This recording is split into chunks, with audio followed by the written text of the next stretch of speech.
Salut à tous, j'espère que vous allez bien. Aujourd'hui, je vous fais une petite vidéo pour vous faire part d'un appareil que j'ai reçu il y a à peu près 2 ans. Aujourd'hui, on va faire le tour du produit, mais surtout, je vais vous montrer comment changer les piles parce qu'en fait, il y a donc une pile par capuchon de pneu et je vais vous montrer. Alors, c'est pas très évident quand on ne connaît pas, je vais vous montrer ça dans la vidéo. Alors en fait, c'est très simple à utiliser. Bon, tout ce que vous voyez en blanc sur le panneau lumineux, c'est la pression des pneus. Vous pouvez les transformer en PSI, je crois. Et puis tout ce qui est en jaune, en fait, c'est la température des pneus. Alors vous voyez que tout est déréglé vu qu'il n'y a aucune mesure qui est exacte, étant donné que les piles sont mortes.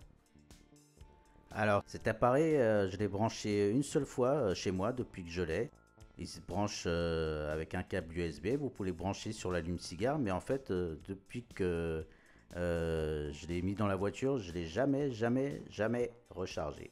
Donc, le panneau solaire, le petit panneau solaire qui est dessus, fait vraiment effet, quoi. Il est vraiment super efficace.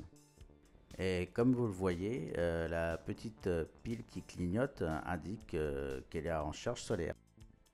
Alors avec ce produit, on peut se connecter sans fil au capteur, c'est-à-dire au capuchon. Il y a une alarme de basse pression, il y a une alarme de température, il y a un démarrage de choc intelligent, c'est-à-dire quand vous rentrez dans la voiture, vous n'êtes pas obligé d'éteindre l'appareil. Il se rallume dès qu'il entend un choc et plein de choses encore. Je vous mettrai de toute façon le lien en description si ça vous intéresse.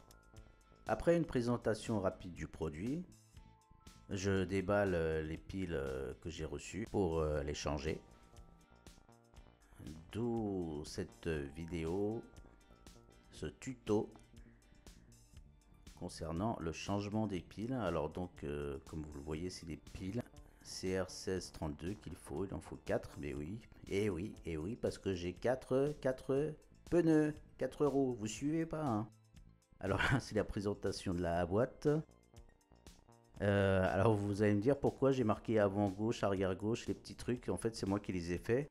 Parce que en fait sur les bouchons, il y a, quand tu les reçois, quand vous les recevez, il y a indiqué le sens. Et avec le temps, tout s'efface. Donc moi je les range dans la boîte. C'est-à-dire quand je vais faire une petite révision, je les emmène changer les pneus ou des trucs comme ça. Enfin c'est pas tous les jours mais bon. Je remets les bouchons d'origine pour pas que les mécaniciens s'embrouillent et me mettent les bouchons dans l'ordre, dans le mauvais sens quoi en fait. Bon, je sais pas si j'ai été bien clair. N'hésitez pas à me le faire savoir dans les commentaires. On passe au démontage des capuchons. Alors il y a un premier petit cercle comme ça qu'il faut faire sauter, qu'il faut enlever avec un tournevis, c'est mieux. Puis là, bon, je vous laisse avec la vidéo, il n'y a pas besoin de commenter. Vous dévissez avec un écrou. Tout est fourni dans la boîte, hein, la clé est fournie dans la boîte. Alors excusez-moi pour la mise au point, c'est un peu... C'était pas terrible. Je ferai mieux la prochaine fois, promis.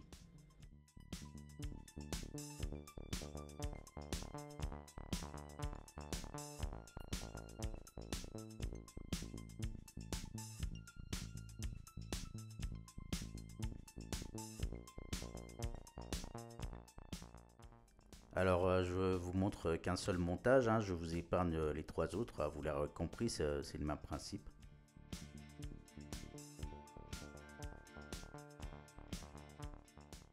Et une fois fait, ce qui m'a pris quoi, 10 minutes, un quart d'heure à peine, on passe sur l'installation sur les roues de la voiture. Alors j'enlève l'ancien bouchon.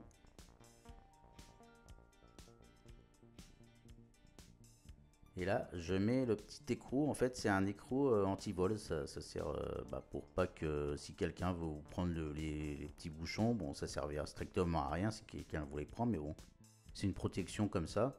Disons qu'il faut avoir la clé sur soi, faut savoir vraiment qu'il y a un écrou derrière. Enfin, c'est un peu compliqué, quoi, parce que ça n'a aucun intérêt. On finit par un coup de molette, des œufs molettes. Non, une clé à molette. Et voilà, on rallume l'appareil. Ah, elle était déjà allumée. Et vous voyez que tout n'est pas remis en place. En fait, c'est normal, il faut rouler un petit temps, ce qu'on a fait après. Et voilà, moi il me faut deux à l'avant et deux à l'arrière pour mes pneus. Donc c'est parfait, c'est ce qu'il faut. Merci pour avoir regardé la vidéo. N'hésitez pas à me poser des questions dans les commentaires. Et je vous dis à bientôt.